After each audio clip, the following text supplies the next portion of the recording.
अच्छा, शंकर भगवान को भस्म बहुत प्रिय भी है। शंकर भगवान को भस्म बहुत प्रिय है और शंकर भगवान को भस्म लगाई जाती है। उसके पीछे की एक छोटी सी कथा है।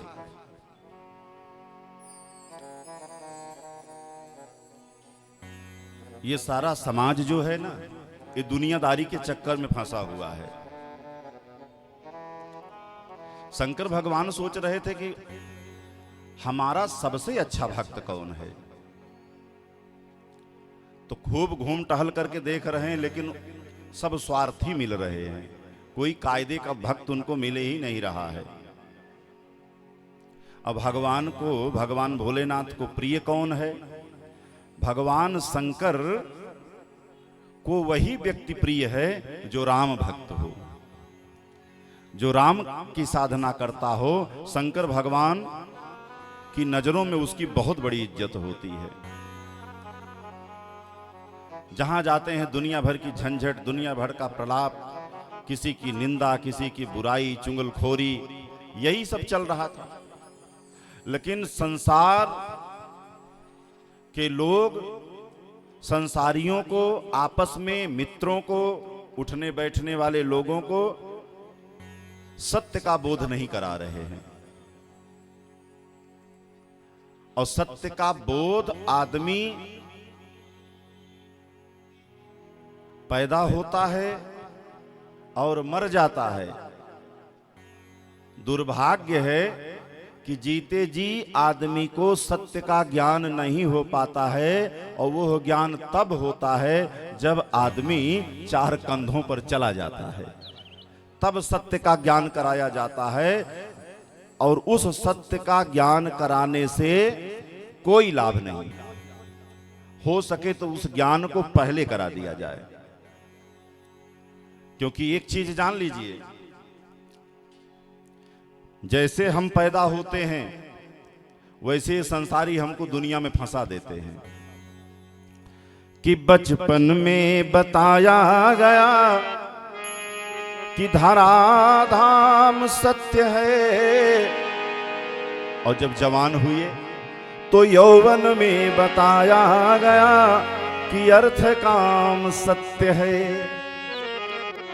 पर पिंजरे का पंछी जब पिंजरे को छोड़ चला, तो अंत में बताया गया कि राम नाम सत्य है।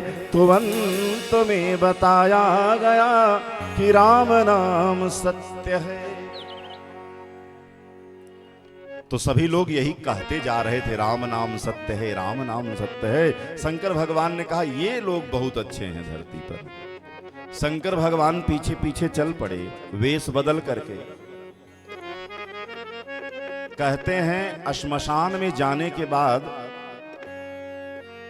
लोगों की जो मति है, जो बुद्धि है, वो शांत हो जाती है।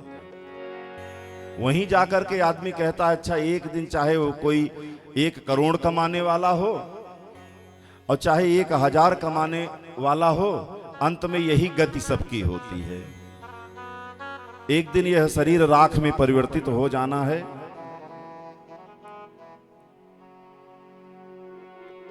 यह ज्ञान उस समय वहां जाने के बाद हो जाता है। लेकिन एक बात बताएं, शंकर भगवान गए वेश बदल करके, तो कम से कम 100-150 लोग गए थे।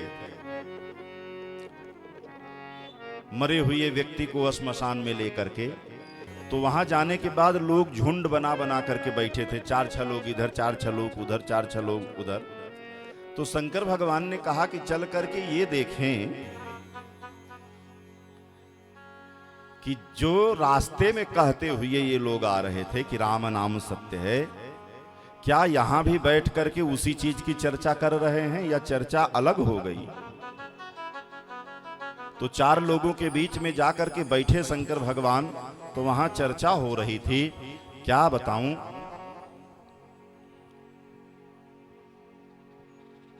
आज ड्यूटी छोड़ देना पड़ा। आज ड्यूटी छोड़ देना पड़ा। ड्यूटी के लिए एकदम तैयार थे, टिफिन तैयार हो गई थी, अपनी गाड़ी में बैठ गए थे ड्यूटी जाने के लिए, ऑफिस जाने के लिए देर हो रही थी, खबर मिली कि ये चल बसे। एक दिन की पगार कट गई, जाते जाते आदमी हमारा नुकसान करा करके चला गया। शंकर भगवान ने कहा ये टीम ठीक नहीं है। दूसरी टीम के पास पहुंचे, शंकर भगवान ने कहा कि भैया आप लोग 100 यात्रा में आए हुए हैं, शोक सभा आपको यहां पर करनी चाहिए, मौन रह करके उस आत्मा की शांति के लिए प्रार्थना करनी चाहिए। कहा दुनिया भर का ज्ञान मत दीजिए, बिजली बिल जमा करने जा रहे थे, अगली बार फाइन लगेगा।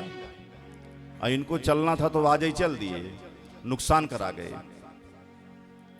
तीसरी झुंड में शंकर भगवान पहुंचे, वहां जाकर के देख रहे हैं कि क्या हाल चाल है, तो लोग अपने खेती बाड़ी का हाल चाल खोले हैं, लोग अपने घर द्वार का हाल चाल खोले हैं।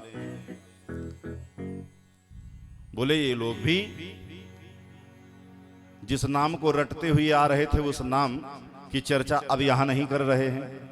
फिर पांचवें झुंड में शंकर भगवान जाकर के पहुंच गए, भैया आप लोग आए हैं, बहुत अच्छी बात है,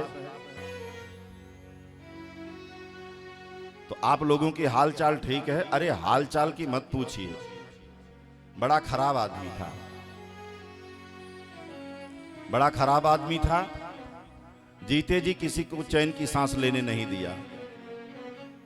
हम तो पड़ोसी हैं, फर्ज निभाने के लिए आए हैं, बाकी एकदम थर्ड क्वालिटी का आदमी था। यही सब चर्चा आपस में लोग करते रहे कि लाश पूरी जल गई और राखी हो गई।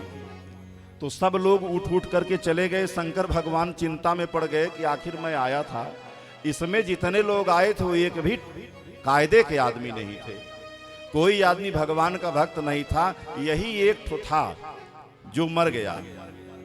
हमको लग रहा है कि ये आदमी परफेक्ट रहा होगा, इसलिए उसी पर विश्वास करके भगवान शंकर, चूंकि वो लाश जल करके समाप्त हो चुकी थी, राख में वो लाश परिवर्तित हो गई थी, शंकर भगवान उसी राख में जाकर के लौटने लगे कि चाहे जो भी हो, राम नाम का उच्चारण अगर लोगों ने किया तो मित्र तुम्हारे नाते किया है, चाहे जो भी हो मेरी नजरों में तुम्हारा स्थान ऊंचा है, इसलिए तुम सिरोधार्य करने के योग्य हो। और भगवान ने अपने शरीर पे चिता की राख लपेट लिया। तब से भोलेनाथ को